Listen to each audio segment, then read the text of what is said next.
जो काम अभी तक चीन नहीं कर पाया, जो काम अमेरिका नहीं कर पाया,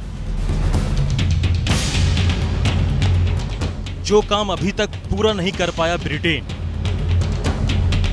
और न ही दुनिया के किसी और देश को जिस मुकाम तक पहुंचने में अभी तक नहीं मिली है कामयाबी, उस काम को पूरा कर दिखाने का दावा अब इजराइल ने किया है।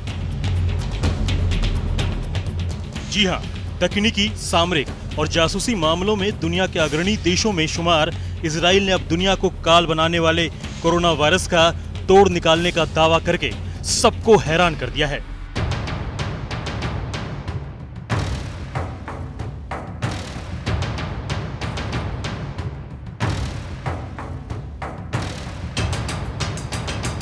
इजराइल ने दावा किया है कि उसने कोरोना वायरस का एक ऐसा एंटीबॉडी फॉर्मूला तैयार किया है जिससे उसकी वैक्सीन तैयार की जाएगी।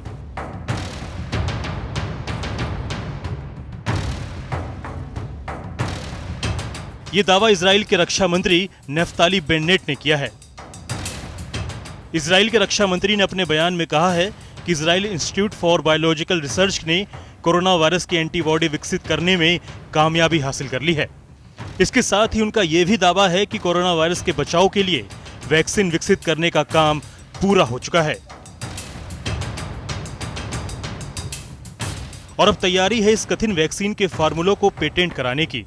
इंतजार है कि जल्द से जल्द बड़े पैमाने पर उसका उत्पादन शुरू हो जाए ताकि कोरोना से कराह रही दुनिया को इस वायरस से पैदा महामारी से बचाया जा सके। कोरोना के एंटीबॉडी की खोज और वैक्सीन के निर्माण के बारे में इजराइल के रक्षा मंत्री का बयान पूरी दुनिया के मीडिया में वायरल हो रहा है। बताया यह जा रहा है कि इजराइल की प्रयोगशाला में जो एंटीबॉडी तैयार किया गया है वो मोनोक्लोनल है, यानी एक ऐसे सेल से तैयार किया गया है जो कोरोना से उबर चुका है। इस मायने में यह अभी तक दूसरी जगहों पर तैयार किए जा रहे एंटीबॉडी से अलग है, क्योंकि उनके पॉलीक्लोनल होने यानी उन्हें 2 से ज्यादा सेल्स निकालने जाने की बात सामने आई है।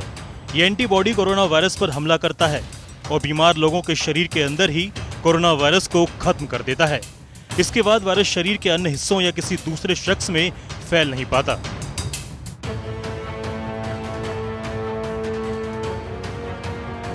इजराइल समेत कई देशों के मीडिया ने वैक्सीन के इजाद के बारे में इजराइल के रक्षा मंत्री के बयान को सुर्खियों में शामिल किया, लेकिन वैक्सीन बनाने के सिलसिले में कदम बढ़ाने में कामयाबी हासिल करने के उनके दावे पर सवाल भी उठ रहे हैं। सवाल इसलिए उठ रहे हैं क्योंकि रक्षा मंत्री ने अपने बयान में ये नहीं बताया कि अभी तक इजराइल के कोरोना वैक्सीन का कोई क्लिनिकल ट्रायल या ह्यूमन ट्रायल हुआ भी है या नहीं। लिहाजा इसके इस्तेमाल पर कहीं ना कहीं उलझन की स्थिति तो बनी ही रहेगी।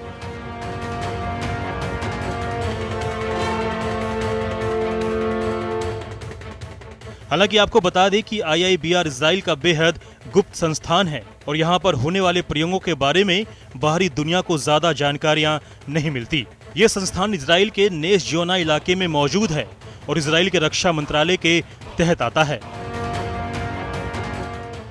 बताया यह जा रहा है कि IIBR की प्रयोगशाला में दौरा करने के बाद इजराइल के रक्षा मंत्री नफ्ताली बेन्नेट ने वैक्सीन की दिशा में कामयाबी की खुशखबरी दुनिया भर के लोगों को दी।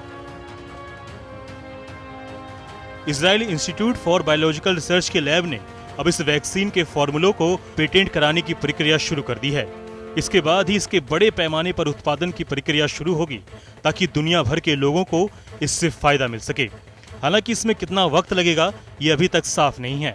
बहरहाल कोरोना वैक्सीन की इजाद की दिशा में इजराइल की कामयाबी का यह दावा अगर सही है तो कोरोना से कराह रही दुनिया के लिए यह बड़ी उम्मीद की किरण लेकर आया है, क्योंकि दुनिया भर में कोरोना के प्रकोप में अभी तक कमी आने की कोई सूरत नहीं दिख रही है।